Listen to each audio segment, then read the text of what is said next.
military-industrial complex. The potential for the disastrous rise of misplaced power exists and will persist. Whether we believe in our capacity for self-government or whether we abandon the American Revolution and confess that a little intellectual elite can plan our lives for us better than we can plan them ourselves. That the only thing we have to fear is fear itself. Fear itself. Fear itself. Fear itself. Where they will not be judged by the color of their skin, but by the content of their character. The fight with growing confidence and growing strength in the air, we shall never surrender. My prepper brothers and sisters, you've arrived at the bunker. Grab a cup of joe, a stout tea, or maybe your favorite adult beverage. This is the prepper's place for open discussion on whatever the hell we want. Brought to you whatever the hell way we want. This is the new format of Top's Bunker. So sit down, kick back, post up, relax, and welcome to the bunker. Mr. Gorbachev, tear down this wall. Military-industrial complex. And we as a people will get to the promised land. We will make America strong again, proud again, safe again. We will make America great again.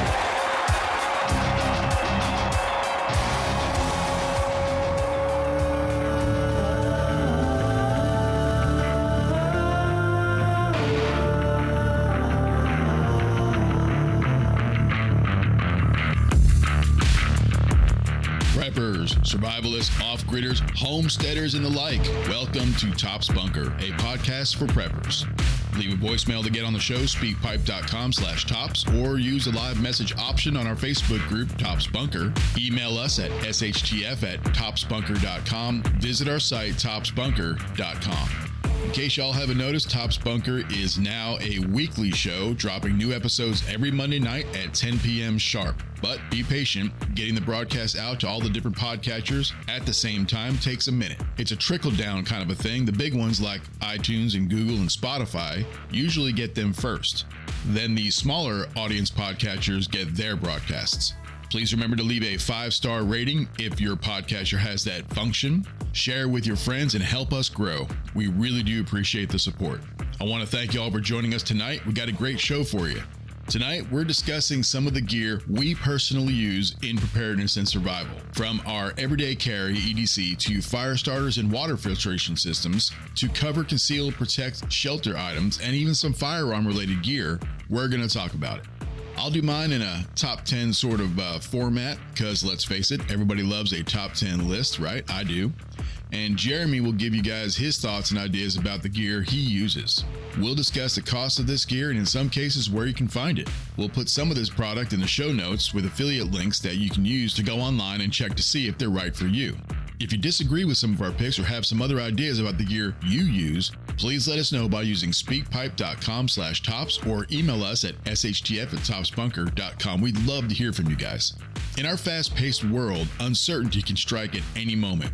Whether it's a natural disaster, economic shifts, or unforeseen emergencies. Being prepared is not just a hobby, it's a necessity, a mindset, a lifestyle. Whether you're a seasoned survivalist or just starting your prepper journey, having the right gear can mean the difference between thriving or struggling to survive. Do you have the right survival gear to weather the storm and live to thrive? Let's find out together at the bunker.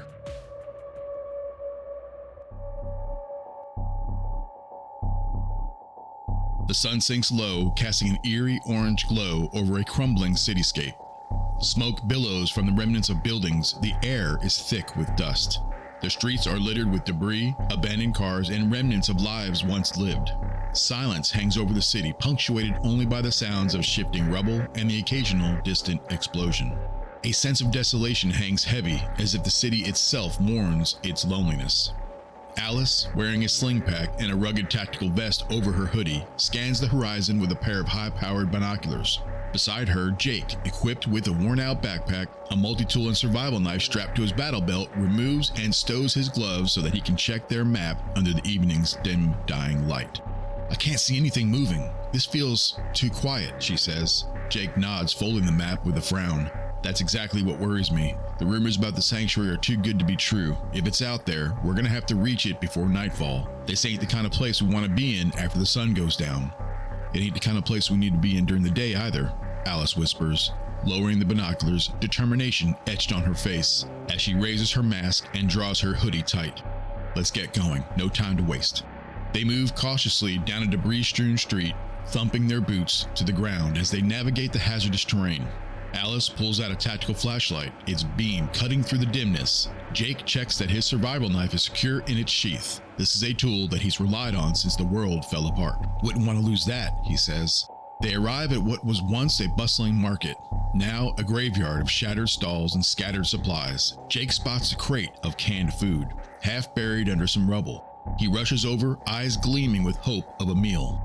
This could be a lifesaver, he says, as he lands on his knee pads and pries open the crate with his knife, revealing the treasure trove of untouched cans. All the while, Alice watches, head on a swivel, always alert. Jake reaches into his pack and pulls out a can opener, a mess kit, and a couple of sporks.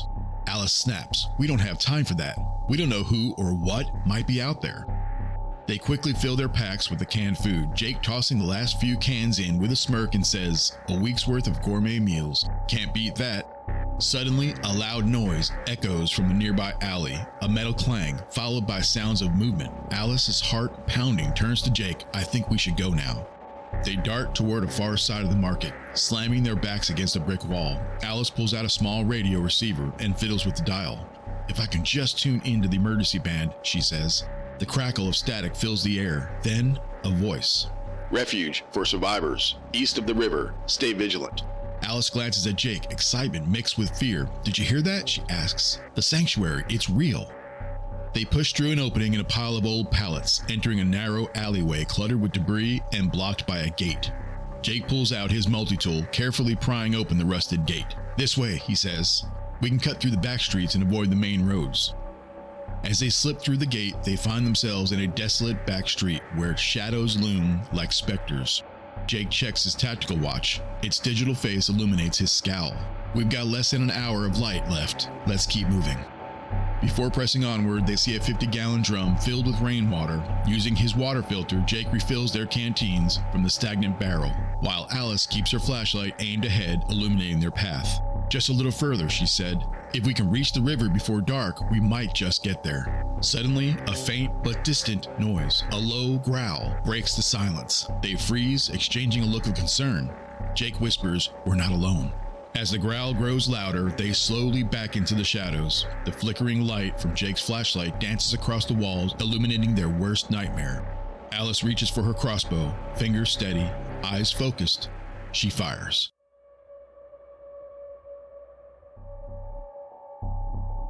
Alice and Jake are struggling and surviving in a landscape that no sane person would wish on their worst enemy, Tiatwaki, an acronym that stands for the end of the world as we know it. Most of us, thank God, will never have to experience Tiatwaki, but as preppers, we must always strive to be ready for it. We'll need many things to get us through an SHTF scenario like the one Jake and Alice are living in. We'll need tools and gear and training. We'll also need courage and grit and determination. Were you able to identify some or even all of the different gear that they were using? I counted 26. Tonight, let's focus on some of the gear we'll need to survive and thrive through the hell that is Tiatwaki.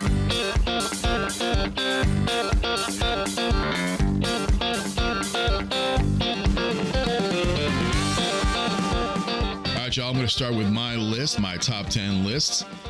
These are not in any kind of order, and these are definitely not all of everything. Obviously, there are many, many hundreds, even thousands of things that you can be picking up and using out there.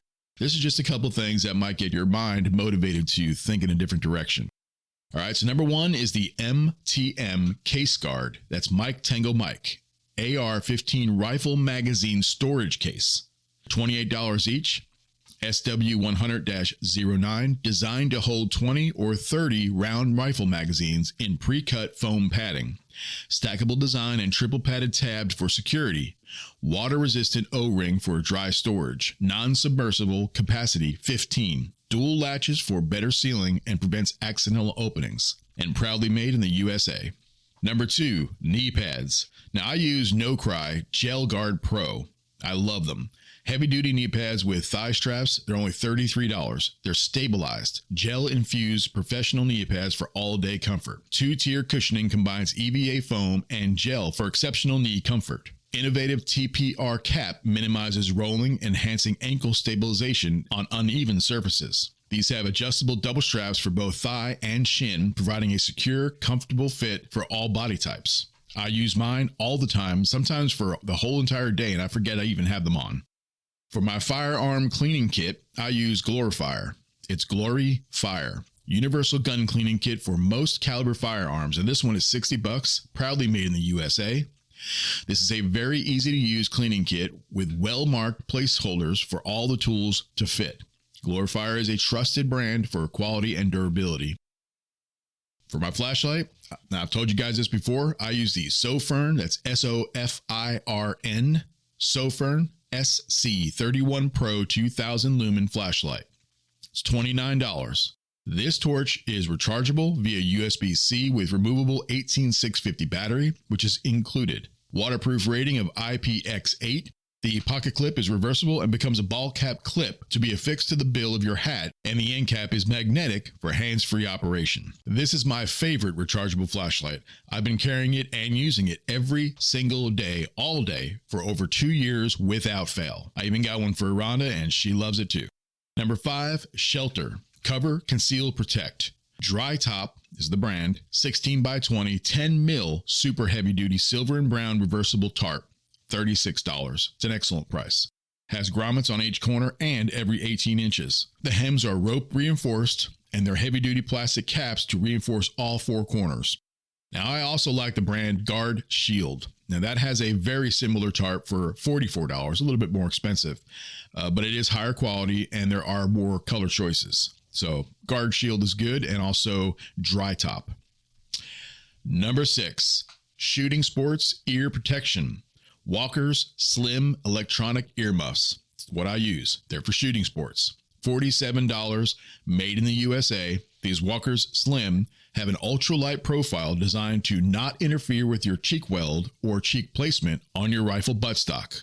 They have a recessed volume control knob to adjust your sound and a sound protection rating of 23 dB, which is far better than the ANSI industry standard of 85 dBs or less. They are super comfortable. I can wear mine for hours and even forget that I'm wearing them. They also have an audio input jack that you can plug in your phone or other favorite source, effectively turning them into a set of headphones, while also getting the hearing protection that you need during shooting or working. They come in a lot of different color choices. I picked the distressed We the People American flag design. Rhonda chose the black and pink accent, which I think are super sexy.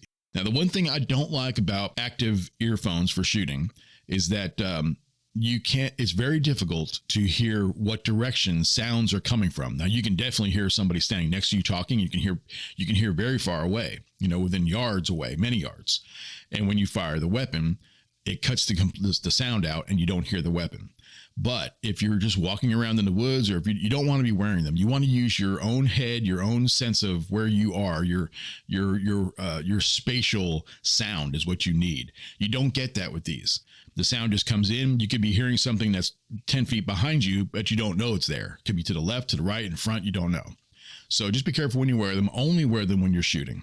Number 7, water filtration. Now I use Sawyer Products SP103 mini filtration system. They're only $29 or $52 for a 2-pack. Ideal for outdoor recreation, hiking, camping, scouting, domestic and international travel, and emergency preparedness. The high-performance 0.1 micron absolute inline filter fits in the palm of your hand and weighs just 2 ounces, and each unit is individually tested 3 times to performance standards by Sawyer. The Sawyer Mini attaches to the included drinking pouch, most standard disposable water bottles, personal hydration packs, and or use a straw to drink directly from a water source. This filter removes 99.99999% of all bacteria, including salmonella, cholera, and E. coli. Removes 99.9999% of all protozoa, such as Giardia and Cryptosporidium. Also removes 100% of microplastics, and it's rated up to 100,000 gallons and can be backwashed to be used indefinitely. The pack includes one Sawyer mini filter, 16-ounce reusable squeeze pouch, 7-inch drinking straw, and a backwash cleaning plunger. Guys, this is a must-have for personal water filtration. Now, we have one in every pack, and I've got extras on the shelf. You don't need the extras, you only need one, but I've got plenty of them in case they break, get stolen, get lost, whatever it is. I can even barter with them if I want to. You know, for $30, that is a great price for water filtration.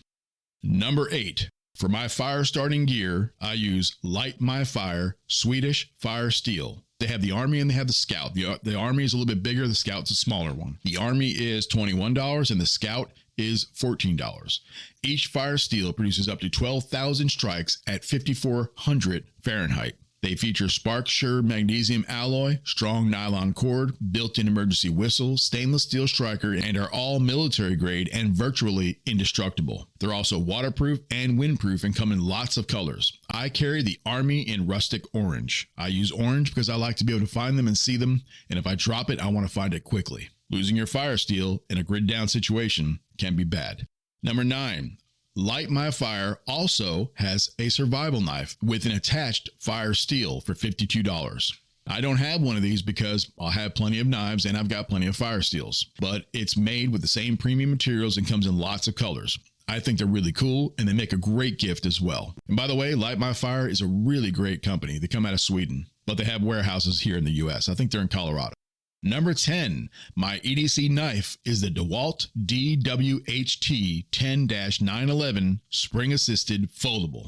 It's $14. That's it, guys. It is $14. You cannot beat that price for an outstanding pocket knife. You just can't. This is a $100 pocket knife for $14. I guarantee you that. This is super budget friendly. Rugged and durable. I've been carrying and using this knife for over a year now. Now, it would have been a lot longer, but my first one was lost and never found. That one was 2 years old and still in perfect condition. You guys have to understand that I use and abuse my pocket knife all day long. Many times. If you watch my videos on the YouTube channel, Honeycomb Holler, you will see that I'm constantly using my knife. It is my go-to tool that's clipped into my pocket when I get dressed every day and stays there until bedtime. There's a lot of folding knives out there and lots of them are awesome. This one is the one that I am currently using. Now, that was number 10, but I'm going to give you guys a couple of other ones. I got some other notable knives. So number 11 would be the Ned Foss DA75 folding survival knife with seatbelt cutter and glass breaker for only $30. And the other one is the Smith & Wesson Border Guard with seatbelt cutter and glass breaker for $28. Both very good knives. So that's it for my gear list. Jeremy is up next, and he'll be talking about his gear and, more importantly, his mindset when it comes to survival and preparedness gear. So, Jeremy, what you got for us tonight? When I think of gear, I actually use a military acronym called MWE, or Men, Weapons, and Equipment. And I know we have women listeners. Men is just the human. The person doesn't necessarily mean man or woman. When I think about MWE, I'm not just thinking about, like how I'm going to gear up for the day, because that's, as people who like to be prepared, it is a way we think. But I like to start from the core, like, what am I going to wear? And is it appropriate for where I'm going? That's one of the very first things. And making sure that you're appropriately dressed. If you know that you're going to be at a distance, and you're not just running down to Walmart to pick up some milk, don't go out in flip-flops, if you're not prepared for an event that may make you walk home, that kind of thinking. And then I go into EDC, of course, which is everyday carry. You've got your keys, you got your wallet. If you wear glasses, that whole thing, wallet, phone, watch, glasses, but a little bit more than that. I always have a pocket knife with me. I always have the ability to start a fire. So I have a lighter in my pocket. There are certain things that I always have on me, and that's become habit, so that if I know, hey, I'm missing something, I know I can just go back through my mental checklist. I've got my wallet, I've got my keys, I've got my notepad, I've got my lighter, I've got this, I've got that, and something's missing, and then you can usually find that thing that's missing pretty quickly. And then there's a couple other things that you can add to that. If you are someone like me who went on a trip and didn't have their stuff, you're going to make sure that from now on, for the rest of your natural life, you're going to have a go bag. It doesn't necessarily have to be a giant backpack. It can be just a means of, I got to get home, something happened. What is it that I need that provides for my core survival while I'm out trying to get back to my house? And that can just be adding on to the things that you already have, but also including like, water procurement, water filtration, because of course we know water is huge. I'm going to need some calories to be able to get back to the place where I know all of my stuff is. And unfortunately, in today's world, we have to think about the W in MWE. In some places, it's not as easy to carry a firearm. And so what can you use? Pocket knife, pepper spray, actual, mace, which has a higher capsaicin level. They have some new weapons out there that are non-lethal, made by Burner. And from what I understand about them, I haven't gotten to play with it yet. They're extremely effective. They're the same size as a firearm. They're projectile. They have actual tear gas. They have IR illuminated paint rounds that are, from what I've seen on the test, man, if you get hit by one of those things, holy crap. It's going to mark you physically like the actual paint stuff, which lights up under blacklight, but also you're going to get pelted like you wouldn't believe, because it's got some stank behind it. And it's got rubber rounds. It's got a whole bunch of different options out there. There's probably people out there that don't feel comfortable with firearms, and that's fine. That's perfectly okay. But you got to be able to defend yourself if the time, not just if the time comes, when the time comes. Because I have determined in this life we live now, it's not a matter of if, it's a matter of when. On a good day, if I stretch, I'm almost barely 5'6". I've been doing this for a really long time, and I have thrown a lot of punches, and I've been punched in the face a whole lot of times. There's a lot of people out there, regardless of how much they may have trained with a firearm or a knife, they've never actually been in a physical fist fight, and it sucks, man. If you want to know how tired you can really be, get into a fist fight over the age of 40 and find out just how tired you can be, because it's nasty and it's terrible. You try throwing a punch when you got a massive adrenaline dump going down, and you'll find out just how retarded you can look swinging in the air at absolutely nothing. It's disorienting. It makes you jittery. It makes you jumpy, and it really will skew your judgment between yourself and a potential opponent. And if you don't want to get in a fight and you don't have a real means of defending yourself, you better make sure those little go fasters on your feet can take you to where they need to take you in a very quick manner. And again, that also goes back to the men part. You need to be in shape. However much of a shape that you individually can be in at your age, your stature, and your stage in life, you need to be where you can get away from a situation first and foremost. Because you shouldn't be looking to get into a fight. You should be looking to get away from a fight. And the fighting part is a last resort. But once it's time to fight, you better be fighting like you're the third person trying to get on the ark. Like you better make sure that you have the ability to get to where you need to get to, or you need to be telling the other person, come on, get this work, because it's about to go down. And I carry my knife and my firearm at all times because I can run really fast for about 5 feet. That's about it. I was going to give it a little bit more. I've got short little stumpy legs and oddly long arms. I can get away pretty fast, but once I get to where I'm going, I'm going to need a moment to recover from that. Yeah. And the next thing, of course, is my favorite subject, the equipment. I was just thinking about something that happened, and it does actually go back to the making sure, and for men, making sure that your gear is right. And weapons, there was a lesson learned during this last trip. We were gearing up, and I have a custom holster, and it had been a while since I'd actually put this particular holster on, and it's usually for my competition pistol. Getting in and out of the truck and in and out of the truck and doing all these different things, I did not realize that one of the bolts that actually retains the holster in place had worked its way out.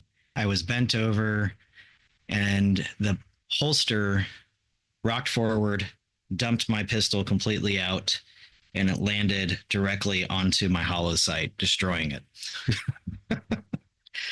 Yeah, and it happened in front of a cop. He shot me a little bit of an eye, and he chuckled, and I chuckled, and but moving on to equipment.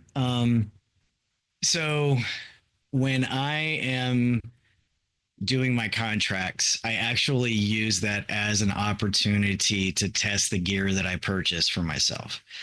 And I have this habit of making things that are somewhat mediocre or some people consider poor. I like to buy things that are fairly inexpensive and I like to make them better and I like to make them for me. You know, a lot of guys will go out there and they will spend gobs of money on gear that they legitimately may never use.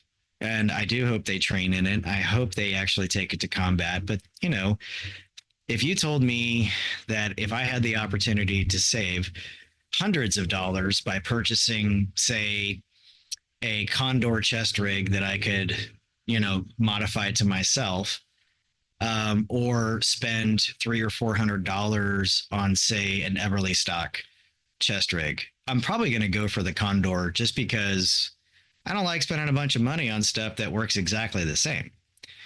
So, you know, there's always those people where they're like, oh, well, your stuff's going to fall apart. And my response to them is, at what point in time are you as an individual in this country going to take on an entire battalion worth of enemy soldiers? You're not. The average gunfight in the United States lasts mere seconds, even faster. So I have a set of heavy metal plates and I have a plate carrier that I work out in, and that's great. And the plates themselves, they're actual real plates. I would never actually want to get shot while wearing metal plates. One reason being is because of spalling, which is it's the dissemination of the particles of the actual bullet fragments that go out from impacting a steel plate. Like down into your legs or up into your face. Yeah, that's exactly what it is. But I actually have real plates that I would wear if anything did happen. And I do practice putting on my vest and I do practice actually doing stuff in it. But that's what I feel compelled to do. And I tell everybody, if you're going to have a piece of gear that you use, you need to try it. You need to work on it. You need to make it your own. You need to wear it. You need to go run around in it. You know, you need to fall down in it, you know, because a lot of people, they think, man, this is going to be so cool. You know, there's going to be this huge attack and I'm going to throw in my gear and I'm going to go out and I'm going to defend my home and all that. That's a bunch of malarkey. That's not a reality. The reality is, yeah. The reality is that there might be a home invasion in your home and you have just enough time to throw one arm into your plate carrier while trying to pull your face out and defend your house. That's what the reality is. You know, it's kind of weird to say it, but a lot of people, I think, in their mind, they hope something happens. I really do think that they really hope that things will happen. No, I've got friends that said that to me. Like, when is this shit going to happen so I can finally use some of my stuff? It's like, dude, really? No, I hope that in my lifetime and in my children and grandchildren's lifetimes, nothing happens. I really do. The fool prays for war. The warrior prays for peace. That is a simple rule to live by, because if you've ever seen actual war, if you've ever seen the results of an actual civil war, you would think twice about wanting that in our backyard, because it's gonna suck. For gear, I am a mixture of old school and new school. So like I was saying, when I go out to do my contracts, I actually use that as an opportunity to test my own stuff. And I will buy inexpensive gear and I will actually run it through a heavy duty sewing machine, and I will improve the stitching. I will improve, you know, where things fit. I will do those things to make that gear mine. And then I have to think about how I like to wear it. You know, I'm not a skinny kid. I'm a little thick in the middle and I've got great big legs. It's always been that way. So I modify my gear to what works for me personally. I am a chest rig guy. I like chest rigs. I like to take a chest rig that a lot of people it's heavy in the front, but because I know my back, I actually like to have counterweight in the back. So I will usually add a Camelback or a hydration carrier to the back of my kit, and I like to modify it in that way as well. But your gear is your gear. If your gear consists of a sling pack with your essentials in it, that's your deal. But if I'm going a long distance, and like just say for instance, we're in the RV, I've got 2 fully loaded bags, and I have 2 fully loaded chest rigs, and I have the configuration for 2 long guns for both me and my wife, along with pistols. If the event ever happened to where we had to abandon the RV and then go find our way back home or find a new place. But that's what we're both prepared to do, because we're both military, having been in as long as I was and my wife still being in. It's a reality, and we recognize that reality. We hope it never happens, but it's something that I think we're both prepared for. But you do have to train with it. And if you don't know how to train with it, find somebody who does. Don't make it awkward, but start going to your local range, and you will be able to pick out very quickly who has gear and who knows how to use that gear. I try to stay away from people who are a little extra cringy, but I look for practicality. And when I say I'm a mix of old school and, newer stuff, I still have some of my old Army gear that I will never stop using. I absolutely love it. I have an old school first generation Molly vest that they issued us back in probably like mid to late 90s. And I still have it, and I love it, and I'm never going to get rid of it. It's attached to an old school pistol belt with a butt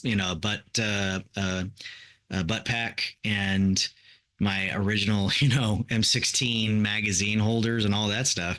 I'm never going to get rid of it. But I do really enjoy using a chest rig, because I do like my magazines to sit up high to where I can reach out.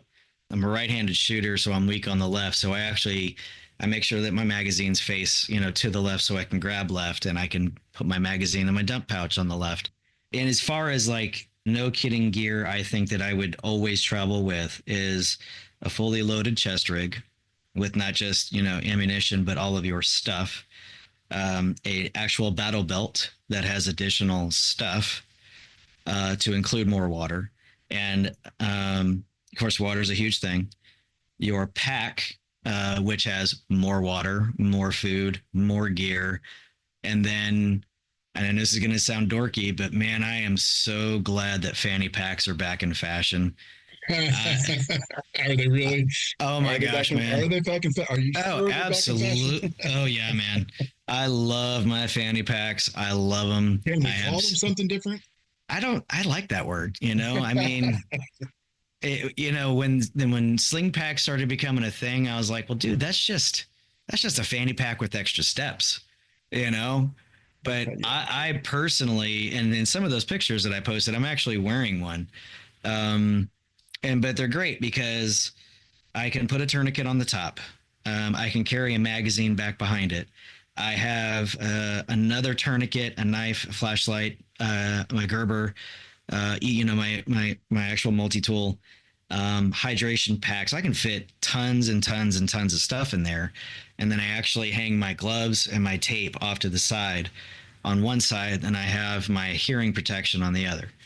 I had to learn that lesson the hard way, by the way, about hearing protection. I am very deaf because I didn't, for a long time, I didn't wear them. And then when they finally made us wear them, they weren't very good. So I lost a lot of my hearing in the military, but those are things that are always packed and ready to go.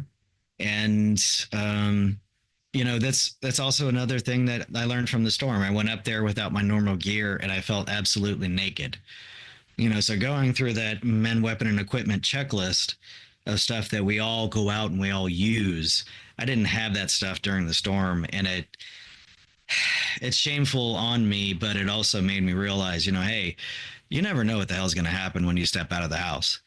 And it's a good habit to be in, to always have things. But again, like we also said on that last episode, you can have all the stuff in the world. You can have all the gear in the world. You can have the best pack in the world, and they can have the most things and 83 ways to start a fire. If you don't train on them and know how to actually use them, they don't mean a damn thing. They don't. They don't mean absolutely nothing. So training and knowledge is just as important as your gear. And that goes back to the M in men, weapons, and equipment. Yeah. And Buddy's always pushing that, always, because he trains constantly. Yeah. Yeah. And you can also say that that MWE acronym also bleeds into the facet of, a multitude of things. For the men part, are you trained? Are you in shape? Do you have these particular knowledge bases? Do you have a lot of these different things personally crammed up in that gray matter in your head?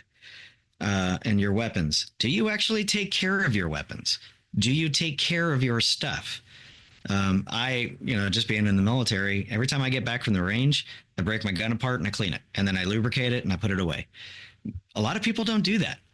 So they think they're going to go shoot 5,000 rounds, out of a pistol and it's never going to fail. And then they're going to go out in the world and something's going to go down. They go to pull their trigger and nothing happens because there's, 83 pounds of sludge in their pistol. There's a lot of different things that go into that MWE acronym, and they bleed into the concept of shoot, move, and communicate. Can you shoot while you are moving and communicate during those other two events?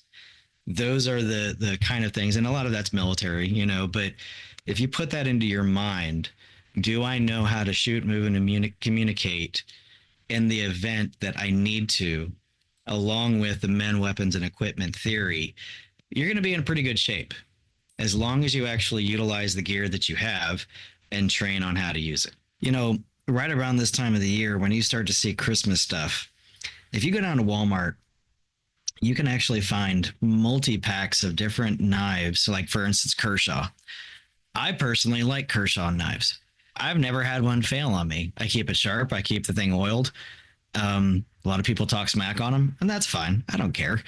But you can actually go down to Walmart and, back in the hunting and fishing area, they've got these things that are out usually for Christmas time. They're Christmas presents, and they'll come with 2, 3, 4, sometimes 5 different kinds of knives in there.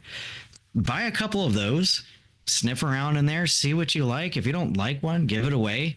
Or maybe sell it, trying to get some of your money back, but find a thing that fits you in regards to knives. Because I don't know how many pocket knives that I have, but I use every single one of them. And I have several fixed blade knives, and each one of those has a purpose for a thing. I don't carry a fixed blade often, but I do have them for multiple different purposes within my kit. I'm always out there shopping for deals, and honestly, if you were to ask my wife, she would probably tell you that I have a problem. I do. I'm not gonna lie. I do. Does she not have a problem? No, she does not have a problem. It's definitely me. It's definitely me. And I have a problem with it. It's my own. It's a stupid thing. I have a problem with aesthetics. Like I don't cross the streams when it comes to certain colors and patterns and certain things like that. Like it's got to be blacks and grays, and it's got to be tans and browns and earth tone colors. I freak out if I've got the wrong gear with the wrong clothes. But it is a thing, and I think it goes back to my military career, because like, for instance, I was in some of those pictures that I posted, I was wearing a black chest rig. That's just happened to be what I had with me, and I accepted it because I lent my other stuff to my buddy. But black in military and infantry terms and within SOCOM and other things, and you're out in the woods operating, black is actually not a natural color. It is a shade. It is a tone that is created within nature, but it is not a naturally occurring color within. So you're not camouflaged in black? No, you're not, unless it's nighttime. Right. Unless it's nighttime. But wearing black when you're floating around the woods in North Carolina, you're not camouflaged. You're a dude wearing a bunch of black in the woods. It doesn't make any sense. That's my own dilemma. But I actually would wear multiple different types of camo at the same time, like Vietnam era camo with like digicam. It's like it doesn't work. But you ever seen somebody standing there and that little like wrinkly part up underneath their eye starts to twitch? Oh man, oh my gosh! Somewhere out there, Sergeant Major just had a stroke. I'm sure of it. When people are out and they're thinking about gear, and especially people who are getting into this lifestyle to begin with, me and you and Buddy, we've talked about before about the C's of survival, or the threes of survival. Dave Canterbury, of course, came out with what they ended up calling the 10 C's, which is cutting tool, combustion, cover, container, cordage, compass, candlelight, cotton bandana, canvas needle, and cargo tape. Damn, man, you got that memorized. That's awesome. Well, that's impressive, man. It's a list that was made a long time ago, right? But if you start thinking about what do I need? Okay, what is a cutting tool? Of course, a cutting tool is a knife, right? But what is also a cutting tool? A small foldable saw, a pair of pruning shears, or I call them loppers, but you're cutting your trees and you're needing to cut a couple of twigs. You've got your long-handled loppers. Combustion, fire starting kit, which is a lighter, matches, those different things. If you look beyond the literal word and think about, okay, what exactly is it that Dave was trying to say? Like a canvas needle. A lot of people who are into bushcraft use non-tactical stuff, canvas, burlap, those kinds of things. If you look at that, and then you start looking at the threes of survivability, 3 seconds without decision, 3 minutes without air, 3 hours without shelter. You start looking at those, and you can really actually kind of tone what you need as far as your gear to you, and to where you live. If you know you're never going to step foot out of your home state, okay, then tailor your gear to your home state. If you live in West Texas, like where I have a house right now, it's desert. I'm not going to go out there wearing green camouflage. I'm not going to do that. So you got to tailor your stuff to your environment. If I lived in a city, which I pray to the good Lord above, I never will again. But if I lived in a city, I would be so far removed from looking like I know anything at all. Yes, exactly. Man, I'm going to tell you, if the world was just in an absolute shit show and I needed to blend, I would be stinky. I would be ratty looking. I would just be some schmo out there just looking like he's begging for a job and a glass of water. But that's one of the best ways to gather intelligence and find stuff that you can come back and procure later. If I'm legitimately, and I go back to thinking towards the future and being on property. If I know that is our castle and that's the last stand, I'm going to defend my property. I've done that before in real life. So I know the gear that I need in order to accomplish that mission for my own personal self. But everybody's got to be able to tailor their gear to them. My prepper brothers and sisters, in a world that's constantly changing, being ready for anything has never been more important. Whether you're a seasoned survivalist or just starting to think about preparedness, the right tools can make all the difference when it comes to thriving in unexpected situations. We hope you took notes, because the survival gear that we keep in our kits not only keeps us safe in an SHTF environment, they can empower us to take control of our circumstances and rule the day.